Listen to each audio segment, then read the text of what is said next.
আসসালামু আলাইকুম প্রিয় ফুটবল ফ্যান্স।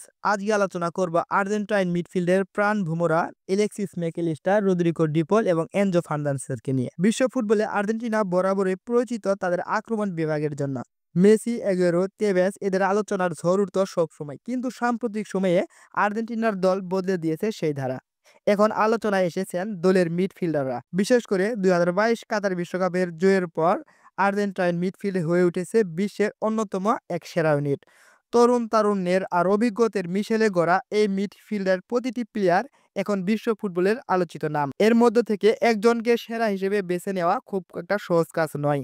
তবে রদ্রিগো ডি পল, এনজো ফার্নান্দেজ এবং এলেক্সিস ম্যাকঅ্যালিস্টারের ধারাবাহিক পারফরম্যান্স অন্যদের চেয়ে তাদেরকে এগিয়ে রেখেছে। এলেক্সিস ম্যাকঅ্যালিস্টারের নাম বেশি আলোচনায় না এলেও তিনি মাঠের এক আড়ালের নায়ক। কাতার বিশ্বকাপে আর্জেন্টিনার প্রথম ম্যাচে তাকে পরিকল্পনায় রাখেননি Argentine mastermind coach Lionel Scaloni, কিন্তু এরপর থেকে পরবর্তী টুর্নামেন্টে তিনি ছিলেন অপরিহার্য। মাঠ থেকে বল এগিয়ে নেওয়া এবং প্রতিপক্ষের আক্রমণ ঠেকানো, এছাড়াও প্রয়োজন হলে বল পায়ে সীমানা পেরিয়ে যাওয়ার কাজগুলো করেছেন একেবারে নিখুঁতভাবে। ইংলিশ প্রিমিয়ার লিগের লিভারপুলের হয়ে খেলা সাম্প্রতিক পারফরম্যান্স প্রমাণ করেছে তিনি শুধু জাতীয় দলের হয়ে নন, বরং ক্লাব ফুটবলেও সেরাদের একজন। তবে এলেক্সিস ম্যাকঅ্যালিস্টারের পাশাপাশি এনজো ফার্নান্দেজের পারফরম্যান্সও গল্প করার মতো। মাত্র ২ বছর আগেও তাকে খুব একটা বেশি মানুষ চিনতেন না। বেনিফিকার মতো ছোট ক্লাবের অল্প সময়ের দুর্দান্ত পারফরম্যান্স তাকে জায়গা করে দিয়েছেন স্কালনের বিশ্বকাপের স্কোয়াডে। বয়স মাত্র ২১ হলেও দায়িত্ব পেয়েছেন মাঝমাঠ নিয়ন্ত্রণের।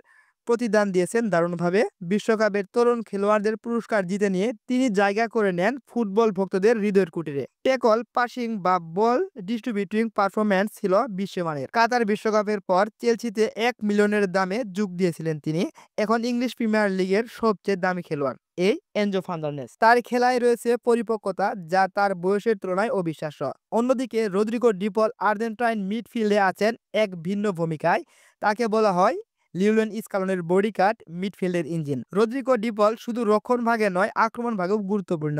আমি যা আপনাদের এর আগের ভিডিওতে আলোচনা করেছিলাম। পুরো মাঠ জুড়ে ছুটে বেড়ানো, প্রতিপক্ষের কাছ থেকে বল কেড়ে নেওয়ার দৃঢ়তা এবং সতীর্থদের কাভার করা ডিপলকে আর্জেন্টাইন এক অবিশ্বাস্য সম্পদে পরিণত করেছে। বিশ্বকাপ জয়ের পুরো পথে মেসির পাশে ছায়ার মতো দাঁড়িয়েছিলেন এই রদ্রিগো ডি পল। মেসির প্রতি তার আবেগ ও দায়িত্ববোধ ভক্তদের মুগ্ধ করেছে বারবার। এলেক্সিস ম্যাকঅ্যালিস্টারের নিখুঁত পাসিং, এনজো ফার্নান্দেজের গতিময় খেলা এবং ডি পলের মিডফিল্ডারের আলাদা দাপট, তিনজনের মধ্যে আলাদা আলাদা বিশেষত্ব আছে। ম্যাকঅ্যালিস্টার যেখানে একজন কমপ্লিট প্যাকেজ, সেখানে এনজো ফার্নান্দেজ আধুনিক আদর্শ মিডফিল্ডারের উদাহরণ। অন্যদিকে রদ্রিগো ডি পল দলের একজন লড়াই করার প্রতিচ্ছবি। যদি ধারাবাহিকতা, কৌশলগত এবং গভীরতা এবং মাঝমাঠের প্রভাব তৈরি করার দিক থেকে এলেক্সিস ম্যাকঅ্যালিস্টারকে কিছুটা এগিয়ে রেখে যেতে পারে, কারণ তিনি এমন একজন প্লেয়ার যিনি পিছন থেকে পুরো দলের ছন্দ নিয়ন্ত্রণ করেন। তবে আর্জেন্টিনার মিডফিল্ডের বিশেষত্ব হলো এখানে তিনজনের কেউ কারোর উপর নির্ভরশীল নেই। তিনজনই নিজেদের জায়গায় সেরা এবং একে অপরের পূর্ণতা দেন। আর এই কারণে বর্তমান আর্জেন্টিনার মিডফিল্ডকে বলা হয় বিশ্বের অন্যতম একটা সেরা মিডফিল্ডার। প্রিয় ফুটবল প্রেমী, ফুটবলের এরকম আপডেট ভিডিও পেতে আমাকে অবশ্যই সাবস্ক্রাইব করবেন, লাইক কমেন্ট করবেন এবং আমার একটি ফেসবুক পেজ রয়েছে, সেই ফেসবুক পেজটিকে ফলো করবেন। ধন্যবাদ সবাইকে।